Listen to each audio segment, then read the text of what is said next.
माता पार्वती ने भगवान शिव से पूछा, क्या गंगा में नहाने से धुलते हैं पाप? शिव पार्वती संवाद गंगा स्नान से पापों का नाश होना बतलाया गया है, परंतु नित्य गंगा स्नान करने वाले लोग भी पाप में प्रवृत्त होते देखे जाते हैं।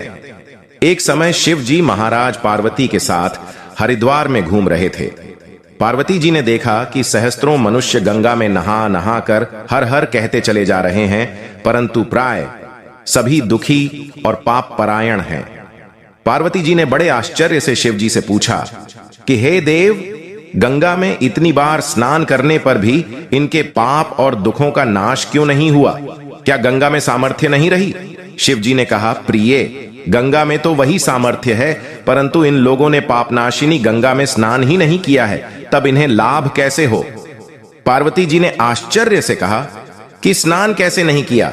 सभी तो नहा नहा कर आ रहे हैं, अभी तक इनके शरीर भी नहीं सूखे हैं। दो, शिव जी ने कहा, ये केवल जल में डुबकी लगाकर आ रहे हैं, तुम्हें कल इसका रहस्य समझाऊंगा।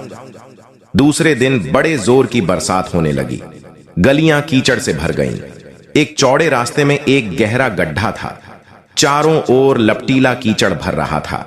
शिवजी ने लीला से ही वृद्ध रूप धारण कर लिया और दीन विवश की तरह गड्ढे में जाकर ऐसे पड़ गए जैसे कोई मनुष्य चलता चलता गड्ढे में गिर पड़ा हो और निकलने की चेष्टा करने पर भी न निकल पा रहा हो।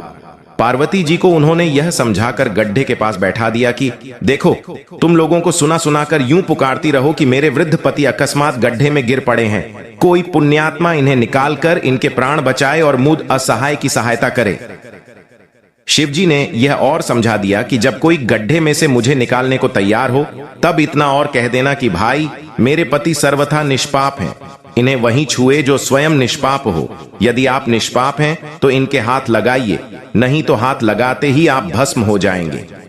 तीन पार्वती जी तथास्तु कहकर गड्ढे के किनारे बैठ गईं और आने जाने वालों को सुना सुनाकर शिवजी की सिखाई हुई बात कहने लगीं। गंगा में नहाकर लोगों के दल आ रहे हैं। सुंदर युवती को यूं बैठी देखकर कईयों के मन में पाप आया। कई लोग लज्जा से डरे तो कईयों को कुछ धर्म का भय हुआ, कई कानून से डरे। कुछ लोगों ने तो पार्वती जी को यह भी सुना दिया कि मरने दे, बुढ़े को क्यों उसके लिए रोती है। आगे और कुछ दयालु सच्चरित्र पुरुष थे, उन्होंने करुणावश हो युवती के पति को निकालना चाहा, परंतु पार्वती के वचन सुनकर वे भी रुक गए। उन्होंने सोचा कि हम गंगा में नहाकर आए हैं तो क्या हुआ, पापी तो हैं ही, कहीं होम करते हाथ न जल जाएं।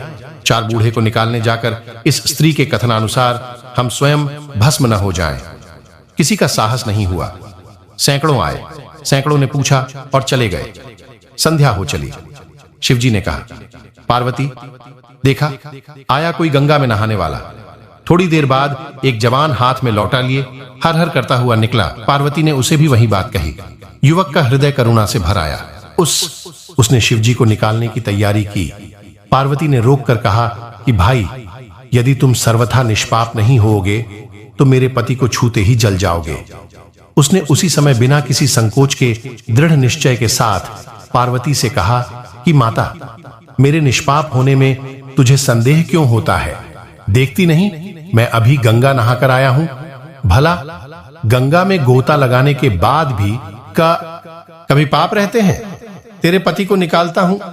5 युवक ने लपककर बूढ़े को ऊपर उठा लिया। शिव पार्वती ने उसे अधिकारी समझकर अपना असली स्वरूप प्रकट कर उसे दर्शन देकर कृतार्थ किया। शिवजी ने पार्वती से कहा कि इतने लोगों में से इस एक ने ही गंगा स्नान किया है। इसी दृष्टांत के अनुसार जो लोग बिना श्रद्धा और विश्वास के केवल दंभ के लिए गंगा स्नान करते हैं, उन्हें वास्तविक फल नहीं मिलता, परंतु इसका यह मतलब नहीं कि गंगा स्नान व्यर्थ जाता है। विश्वास के साथ किए गए गंगा स्नान का मिलता है वास्तविक फल। विनिश्चितम वदामिते न अन्यथा वचांसि में, हरिन नरा भजन्ति येति दुस्तरम तरन्ति ते भावार्थ। मैं आपसे भली भांति निश्चित किया हुआ सिद्धांत कहता हूं, मेरे वचन अन्यथा मिथ्या नहीं है कि जो मनुष्य श्री हरि का भजन करते हैं वे अत्यंत दुस्तर संसार सागर को सहज ही पार कर जाते हैं। दोस्तों, वीडियो अच्छी लगी हो तो लाइक करें और चैनल को सब्सक्राइब कर दें।